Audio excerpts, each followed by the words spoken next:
नमस्कार दोस्तों, स्वागत है आपका SSC learning point by Singh sir. आज हम करेंगे 2 दिसंबर के शिफ्ट 4 का पेपर। चलिए फिर स्टार्ट करते हैं बिना टाइम खराब किए हुए। देखो, पहला क्वेश्चन था ए और बी मिलकर किसी कार्य को 50 दिनों में कर सकते हैं।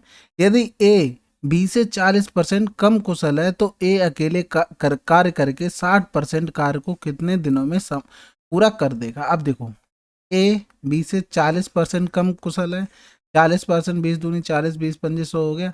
यानी कि अगर बी 5 है तो ये 3 है। यानी कि दोनों को मिला देंगे तो 5 3 8 हो गया।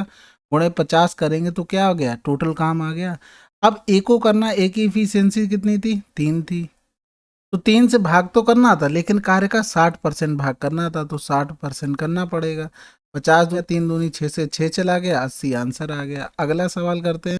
सभी विषयों के कुल योग में सबसे कम अंक किसने प्राप्त किए। एक तो तरीका जोड़कर देखेंगे आप सबको, और एक होता है ऑब्जर्वेशन। अब इसमें देखो, वी तो है नहीं, बी को यहाँ से गायब कर दो, कहना तुम निकलो पतली गली से। अब यहाँ से देखो, ए था, ए ने 54, 65 और 67 लिए हैं। फिर यहाँ से देखो, सबसे कम का पूछा गया ना, 48, 48, 67। अब यहाँ से देखो, ए से तो बी सी कम हो गया, यानी कि ए वाला तो हटा दो। फिर देखो सी और डी का, देखो एक कम हो रहा है, ये यहाँ पर देखो कम हो रहा है या ज़्यादा, ज़्यादा हो रहा है। यहाँ पर फिर भी कम हो रहा है। यहाँ पर 7 कम हुआ, यहाँ पर बढ़ कितना गया, 7 से 8 गया, 9 हो गया यहाँ पर। और बचा 7, 7 से 4 गया, 3 हो गया। यहाँ पर देखो ये कितना माइनस हो रहा है, 8 से 1 जाएगा तो कितना बचेगा, 7 बचेगा। यानी कि यहाँ पर देखो 7, ये तो 7 कट गया, यानी कि 39 का प्लस हो रहा है, तो सब ज़्यादा हो गया ना। यानी कि सी वाले से ज़्यादा कौन सा है, डी वाला है, तो इसको भी हटा दो। आप कंपेयर करते हैं किससे, ई से कंपेयर करते हैं। अब देखो 48, 74 ज़्यादा हो रहा है, 70 ज़्यादा हो रहा है, 55 कम हो रहा है। अब यहाँ से फिर से डिफरेंस करके देख लो कितना कम ज़्यादा हो रहा है। ठीक है, यहाँ से देखो डिफरेंस करेंगे, 14 से 8 गया 6 हो गया, और 6 से 4 गया 2 हो गया यहाँ से। फिर यहाँ से देखो इनमें डिफरेंस करेंगे तो आ जाएगा 22। इनमें डिफरेंस करेंगे तो 17, 7 से 5 गया 2 हो गया, 6 से 5 गया 1 हो गया। यानी कि ये माइनस का आ रहा था, ये प्लस का आ रहा था, और ये प्लस का आ रहा। तो देखो ना कौन सा ज़्यादा हो रहा है, ये वाला ज़्यादा हो रहा है, ई वाला। तो ये वाला क्या हो गया, सबसे कम हो गया। अगला सवाल करते हैं। देखो, ये साइन और साइन बी के मान दिए गए थे, बस सिंपल से फार्मूले में रखना था। अगर फार्मूला याद होगा तो ये आसानी से कर लिया होगा। ए माइनस बी का मतलब क्या होता है, साइन ए, कॉस बी, माइनस वाला माइनस ही रहता है, फिर हो जाएगा कॉस ए और साइन बी। अब यहाँ से देखो, तुम्हें साइन ए का मान पता है लेकिन कॉस ए का नहीं पता, तो क्या करोगे, ये चित्र बनाने नहीं होते, ये डायरेक्ट देखो, डायरेक्ट कैसे लिखोगे। साइन ए तुमने लिखा, साइन ए क्या होता है, लंब बटे कर्ण होता है, इसकी वैल्यू हमें पता थी। कॉस बी लिखोगे, साइन बी की वैल्यू पता है, लेकिन ये पाइथागोरस 8 15 17 बनाता है। और कॉस क्या होता है, आधार बटे कर्ण होता है, यानी कि 8 बटे 17 हो गया। कॉस ए देखो, यहाँ से 3 4 5 होता है, कॉस में क्या होता है, आधार होता है, आधार कितना होता है, 3 होता है, 3 बटे 5 हो गया। साइन वी की वैल्यू हमें पता है, 15 बटे 17 हो गया। समझ में आ गई। यानी कि नीचे तो एलसीएम लेने की कोई ज़रूरत नहीं, 8 चौक 32 की 2 हो गया, 32 हो गया, 15 तीय 45 हो गया, बटे करेंगे 17 गुणे 5 हो गया। इनमें डिफरेंस कितना आ जाएगा, 13 का आ जाएगा, माइनस का 17 पर ना 85, आंसर आ गया।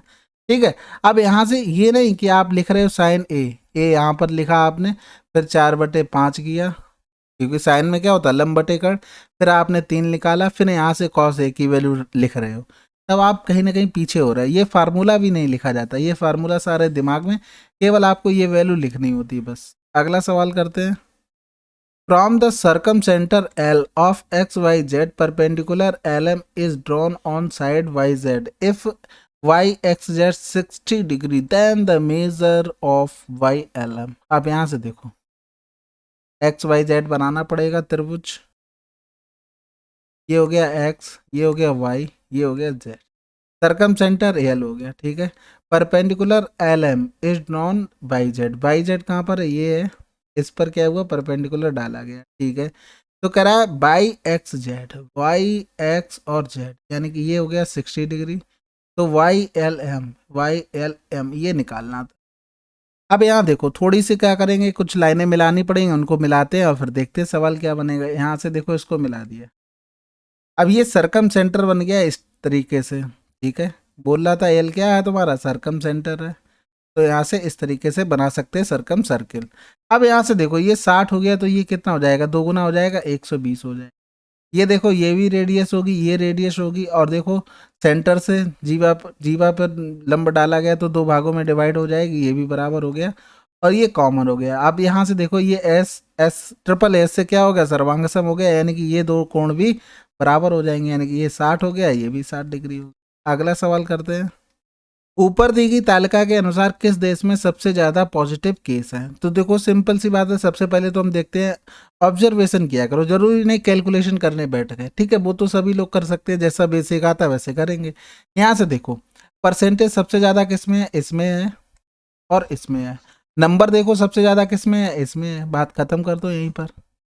सिंपल सी बात होती है भाई, कुछ उसमें करना नहीं है। अब यहाँ पे देखने बैठोगे पॉजिटिव केस के बारे में पूछा गया था, खत्म हो गया यहाँ पे सवाल। अगला सवाल, एक कक्षा में 49 छात्रों का औसत 39 kg है, उनमें से 7 जिनका औसत भार 40 kg है कक्षा छोड़ देते हैं और अन्य 7 छात्र जिनका औसत भार 54 kg है कक्षा में शामिल हो जाते हैं। कक्षा का नया औसत भार क्या होगा? देखो 49 का एवरेज कितना था, 39 था, और 7 लोग जिनका औसत भार 40 है ये तो चले गए, उड़नछू हो गए, और फिर 7 लोग आ गए जिनका औसत भार 54 है।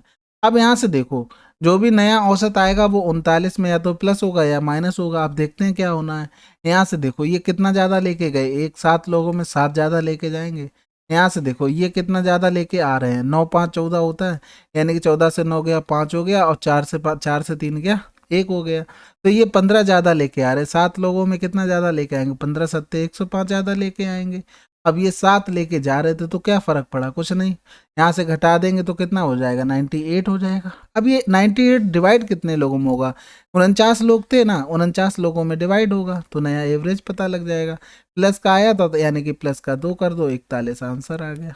अगला सवाल, दो ट्रेन पी और क्यू स्टेशन एस और टी से एक दूसरे की ओर चलना शुरू करते हैं, उनके मिलने के बाद क्रम से टी और एस तक पहुंचने में ट्रेन पी को इतने टाइम लगता है, ट्रेन क्यू को इतना टाइम लगता है, तो ट्रेन पी की चाल इतनी है, तो ट्रेन क्यू की चाल क्या होगी? देखो डायरेक्ट देखो, ऐसा आकर कभी भी कह दे कि मिलने के बाद वो इतना टाइम में पहुंच रहे और दूसरा इतने टाइम में, डायरेक्ट लिखना है स्पीड 1 अपॉन स्पीड 2 और T2 अपॉन T1, ठीक है। तो यहाँ से देखो स्पीड 1 पी मान लेते हैं, पी की याद नहीं कि 45 हो गया, S2 हमें निकालनी थी। अब P2 ये हो गया, पी हो गया, पी की समय कितना था, 4:48 था, इसको चेंज करेंगे किस में, मिनट में ही चेंज कर लो, यानी कि 6 चौक 24 240 हो गया, 240 में 48 जोड़ देंगे तो 288 हो गया, ठीक है। फिर ऊपर आ जाएगा S2 का समय कितना आता, 3 घंटे, यानी कि 6 3 18 और 2 कितना हो गया, 200 हो गया। यहाँ से करेंगे 2 एकम 2 हो गया, 2 एकम 2, 2 चौकू 8, 2 चौकू 8 हो गया, यानी कि रूट से बाहर निकालेंगे तो 10/12 आ जाएगा। यहाँ से करेंगे देखो 5 दूनी 10 हो गया, 5 ने 45 हो गया। यहाँ से करेंगे 2 छक्के 12 हो गया, 9 छक्के 54 किलोमीटर प्रति घंटा, आंसर आ गया। अगला सवाल करते हैं। ओ त्रिभुज पी क्यू आर का अंतः केंद्र है, ठीक है, अंतः केंद्र है, बहुत बढ़िया बात है। पी क्यू आर कह रहा है पी ओ आर 140 डिग्री है, पी ओ आर 140 डिग्री है, ठीक है। फिर कह रहा है पी क्यू आर कितना होगा, पी क्यू आर देखो यहाँ से क्या प्रॉपर्टी होती है, अगर ये वाला एंगल निकालना हो तो प्रॉपर्टी होती है angle P Q R upon 2 plus का 90 बराबर एक्स हो जाएगा, एक्स की जगह 140 रख देंगे। पहले तो देखो आंसर जो दिया था ना वो तो बिल्कुल नहीं हो सकता, ठीक है, ये बोनस के नंबर मिलेंगे जिसको भी, जिसका भी पेपर रहा होगा। तो देखो यहाँ पर बटे 2 हो गया, यहाँ से जाएंगे तो माइनस का 50 हो जाएगा, फिर पी क्यू आर बराबर क्या हो जाएगा, 50 दूनी 100 डिग्री, ठीक है। अगला सवाल करते हैं। निम्नलिखित में से कौन सी संख्या 2 3 5 से विभाज्य है, 2 3 5 से, यानी कि 5 से विभाज्य होने के लिए लास्ट में 0 चाहिए या तो 5 चाहिए, तो ये दो नंबर तो तुम्हारे चले गए। अब 3 की डिविजिबिलिटी चेक कर लेते हैं, यानी कि 6 और 6 5 4 9 7 7 14 3 से जाएगा, बिल्कुल नहीं, हटा दो। यहाँ देख लो 5 4 9 हो गया, 7 2 9 हो गया, 6 3 9 हो गया, आंसर आ गया। अगला सवाल। एक दुकानदार 2750 के अंकित मूल्य वाली घड़ी पर 2 क्रमिक छूट देता है, दी गई पहली छूट 10% है, यदि ग्राहक घड़ी के लिए इतने का भुगतान करता तो दूसरी छूट क्या होगी? देखो पहले तो निकाल लेते हैं, पहली छूट पर देखते हैं, ये 90 हो गया, फिर ये बेच दिया उसने 210375/100, इतने में बेच दिया, यानी कि ये चला गया यहाँ से, 25 से कटेगा, बिल्कुल काटते हैं, 25 से कम 25 हो गया, फिर 25 से कम 25 0, यहाँ से करेंगे 25 अट्ठे 200 हो गया, 100 10 बचा है। फिर करेंगे देखो 25 चौकू 100 हो जाएगा, यानी कि 3 बचा है। फिर 25 एकम 25 करेंगे और 25 पंजे 125 हो गया। 11 से काटेंगे, 11 एकम 11 हो गया, 11 सत्ते 77 हो गया, 7 बच गया, 11 छक्के 66, 11 पन्ना 55 हो गया। अब यहाँ से देखो या तो काट लो कुछ ना कुछ, या तो डायरेक्ट देखो 900 की चीज़ 765 में दी गई, तो यहाँ से कितना छूट दे जा रही है, कितनी छूट, 10 से 5 गया 5 बचा, और 9 से 6 गया 3 बचा, और 8 से 7 गया 1, कितनी छूट दी गई, कितने 900 रुपये पर, गुणे कर दो 100, तो 15 ने में 135, दूसरी छूट कितनी आ गई 15%। अगला सवाल, राज्य D1 और D4 पर खर्च की गई राशि D2 और D8 पर खर्च की गई राशि से कितना अधिक है। देखो D1 और D4 कहाँ पर है, ये है, यानी कि 14 और 12 26 हो गया यहाँ पर। फिर आ जाओ D2 कितना है 11, D8 कितना है 11, 11 दूनी 22 है। इन दोनों में डिफरेंस कितना है 4% का, यानी कि 100 की वैल्यू हमको दी गई थी 4962,000, हमें 4 की निकालनी, तो 2 जीरो तो चले गए, यानी कि 0 हो गया, 4 दूनी 8 हो गया, आंसर भी आ गया। अगला सवाल करते हैं। देखो ये तो बिल्कुल सिंपल सवाल था, ये तो बेसिक है ना, इसका करेंगे A³ माइनस का 3A फार्मूला हो जाएगा, यानी कि 3 का क्यूब कितना हो जाएगा 27 हो जाएगा, माइनस का 3 का 9 हो गया, यानी 18 आंसर आ गया। अगला सवाल, एक विश्वविद्यालय के पुस्तकालय में गणित, भौतिकी और रसायन विज्ञान की पुस्तकों की संख्या 8:5:9 के अनुपात में है। इन पुस्तकों में क्रमशः 10%, 5 और 5% की वृद्धि का प्रस्ताव है। वृद्धि के बाद पुस्तकों की संख्या का अनुपात क्या होगा। देखो 8, 5 और 9, वृद्धि 10%, 110/100 हो गया, 105/100 हो गया, और 105/100 हो गया। ठीक है, अब यहाँ से देखो इसमें 11 आ रहा, और तो किसी में 11 नहीं है ना, तो फिर देख लो 11 की डिविजिबिलिटी, इनको हटा दो, इसको हटा दो, इसको हटा दो, 6 एक साथ, इसको आंसर लगा दो। अगला सवाल करते हैं। ए और बी वर्तमान आयु के बीच का अनुपात इतना है, 5 वर्ष बाद उनकी आयु के बीच का अनुपात 3:4 होगा। वर्तमान बी की आयु, देखो डायरेक्ट देखा करो, 2 से 3 बढ़ रहा है ना, 2 से 3 बढ़ेगा, कितना बढ़ेगा प्लस का 1, 3 से 4 बढ़ेगा प्लस का 1, यानी कि डिफरेंस बराबर आ रहा, तो कोई समस्या नहीं है यहाँ से, यानी कि 1 बराबर दिया गया था 5, और वर्तमान बी की पूछी गई थी, यानी कि 3 बराबर निकालना था, 15 आंसर। अगला सवाल, देखो एक आकृति दी गई थी जिसमें ए बी बराबर और कौन सा था बी डी, ठीक है, ए सी डी सी बराबर हो गया, ये एंगल ए बी डी, यानी कि ये वाला पूरा एंगल दिया गया था तुमको 58 डिग्री। डी बी सी यानी कि ये वाला एंगल दिया गया था 2x माइनस का 4, और ए सी बी दिया गया था ये वाला एंगल y प्लस का 15 डिग्री, और डी सी बी दी भी, आहा भाई सब कुछ दे दिया, लूट लो। फिर 2x प्लस 5y निकालना था। अब यहाँ से देखो, एक भुजा ये और ये बराबर हो गई, दो भुजा ये बराबर हो गई, त्रिभुज छोटे और दोनों त्रिभुज को देख रहे हैं, और ये कॉमन हो गई, यानी कि ट्रिपल ए सी, ये क्या हो गए सर्वांगसम हो गए, यानी कि एंगल भी बराबर होंगे, यानी कि ये 2x माइनस 4 है तो ये भी 2x माइनस 4 होगा, यानी कि ये तुम्हारा y प्लस का 15 है तो ये वाला भी कितना होगा y प्लस का 15 होगा, सारे एंगल बराबर हो गए, यानी कि y प्लस 15 बराबर कितना हो गया 63 डिग्री हो गया, यानी कि यहाँ से y बराबर निकालेंगे तो 13 से 5 गया 8, 5 से 1 गया 4, 48 आ गया।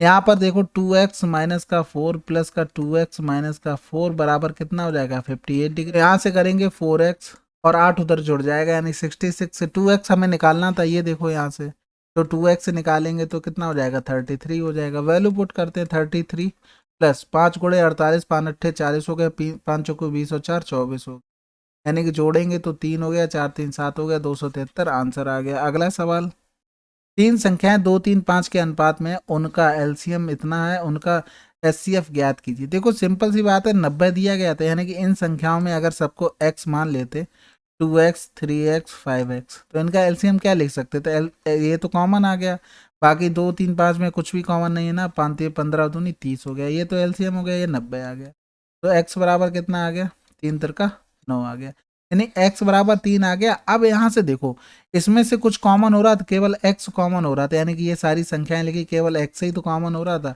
तो एचसीएफ क्या होगा x से ही तो होगा, हाईएस्ट कॉमन फैक्टर होगा। अगला सवाल करते हैं।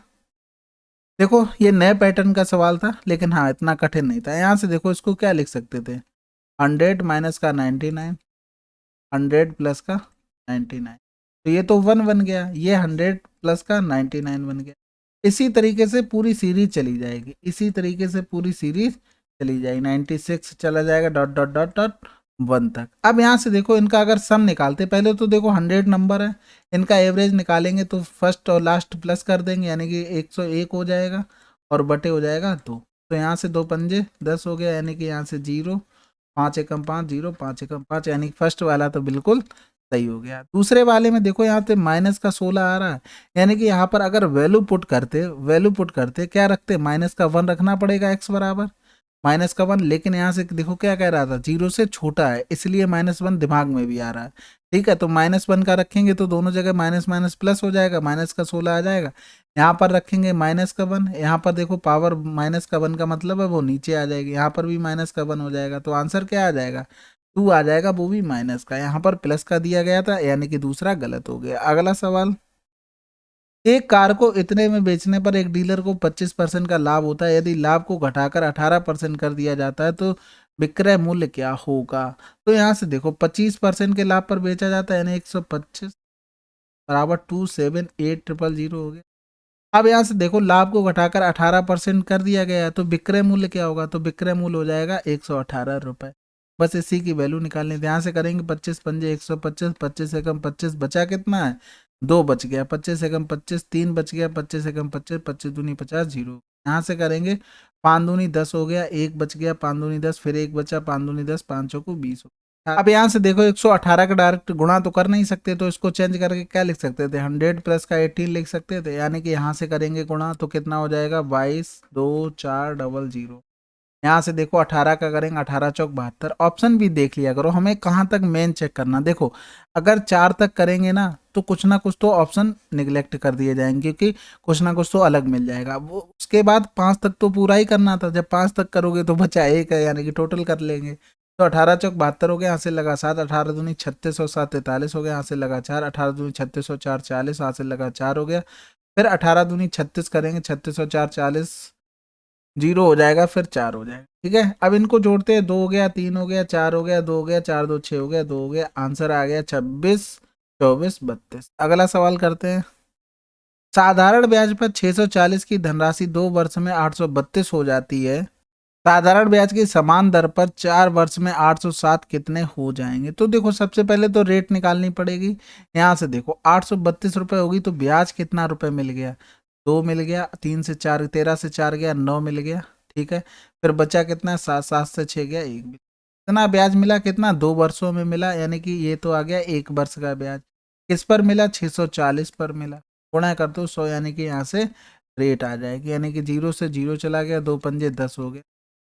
फिर यहाँ से करेंगे 4 एकम 4 हो गया, बचा कितना, 2 4 छंग 24 हो गया। यहाँ से करेंगे 4 चौकू 16 हो गया, 3 बचा, 4 अट्ठे 32 हो गया, 16 3 48, 5 15% आ गई रेट। अब कह रहा था समान ब्याज की समान दर पर 4 वर्ष में 807 कितने हो जाए।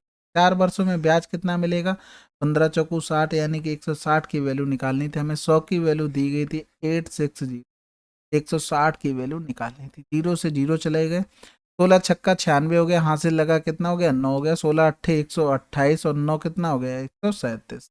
अगला सवाल करते हैं भाई, एक समबाहु त्रिभुज की भुजा 20 सेंटीमीटर है तो उसका क्षेत्रफल क्या होगा। 2 का क्या गुना हो रहा है, 10 गुना 10 का स्क्वायर, आंसर आ गया। हमने बताया हुआ है अगर भुजा 2 है तो एरिया √3 होता है। अब यहाँ पर 20 हो रहा था, क्या गुना हो रहा था, 10 हो रहा, जितना गुना हो रहा था उसी का स्क्वायर करके √3 में चिपका दो, आंसर आ जाता है। अगला सवाल देखो ये भी सिंपल है, 45 रख दो डायरेक्ट, यहाँ भी आंसर आ गया 4। ठीक है, 1 और 1, और यहाँ पर भी 1 और 1। ठीक है, अगला सवाल करते हैं, बाकी स्क्वायर करोगे अपने आप ये चीजें मिल जाएंगी। देखो ये भी याद करने वाली चीजें हैं, हमेशा अपोजिट आंसर आता है, ये भी नोट डाउन कर लेना। ठीक है, नहीं करोगे तो फिर फंसोगे, फिर क्या कर लोगे आगे।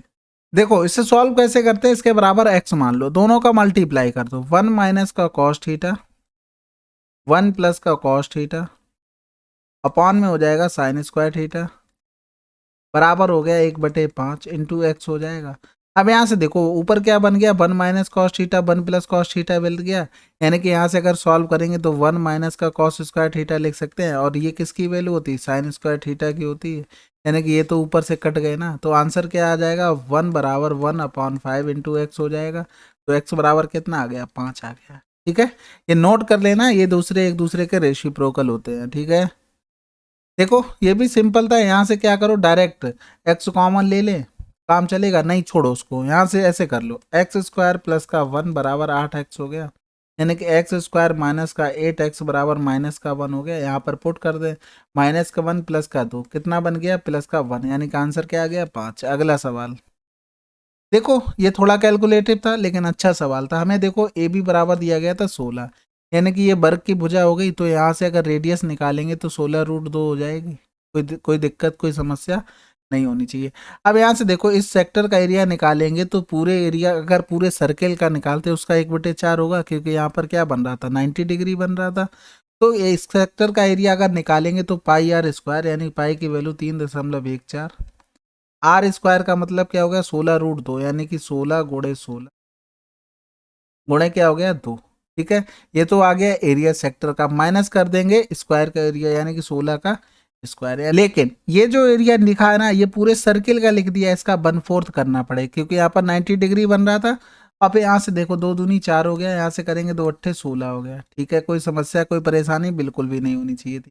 यहाँ से देखो अगर 16 हम कॉमन ले लेते हैं, 16 अगर हम कॉमन ले लेते हैं तो 3.14 और गुणे 8 बचेगा, यानी कि 8 चौक 32, हासिल लगा 3 हो गया, 8 एकम 8 और 3 11 हो गया, हासिल लगा 1 8 3 24 1 25.12 हो गया। माइनस का 16 तो ले लिया यहाँ से, ये बचेगा, यानी कि यहाँ से करेंगे तो 2 बच गया, 1 बच गया, और 15 से 6 गया 9 बच गया, यानी कि गुणा करना पड़ेगा। 16 दूनी 32 हो गया, हासिल लगा 3 हो गया, 16 एकम 16 और 3 19 हो गया, हासिल लगा 1 हो गया, 16 नहीं में 144, 144 और 1 145, आंसर आ गया। अगला सवाल करते हैं, किस सेवा में प्रति शहर ग्राहकों की औसत संख्या सबसे अधिक थी। अब देखो औसत संख्या सबसे अधिक थी, यानी कि सब में डिवाइड हुआ होगा, तो उससे तो पंचायत नहीं है ना, जिसका योग देखते हैं सबसे पहले, किसका ज्यादा किसका कम आ रहा है।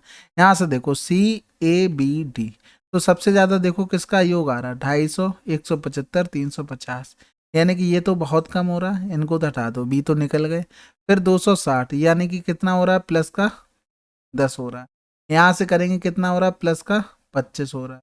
यहाँ से करेंगे तो माइनस का कितना हो रहा है 80 हो रहा है, यानी कि यहाँ से देखो ये तो प्लस के 25 प्लस का 10 80 की भरपाई कर पाएंगे, नहीं कर पाएंगे, यानी कि ये अभी भी सबसे ज़्यादा है। फिर यहाँ से देखो ये माइनस का 5 हो रहा है, ये प्लस का 10 हो रहा है, ये माइनस का 20 हो रहा है, माइनस का 20 हो रहा है। तो यहाँ से देखो माइनस वाले ये 10 को 10 से भरपाई हो जाएंगे, नहीं होंगे, यानी कि ये भी हटा दो, तो आंसर क्या आ गया ए आ गया। अगला सवाल करते हैं, चलिए फिर 2 दिसंबर की शिफ्ट 4 आपकी कंप्लीट हो गई है।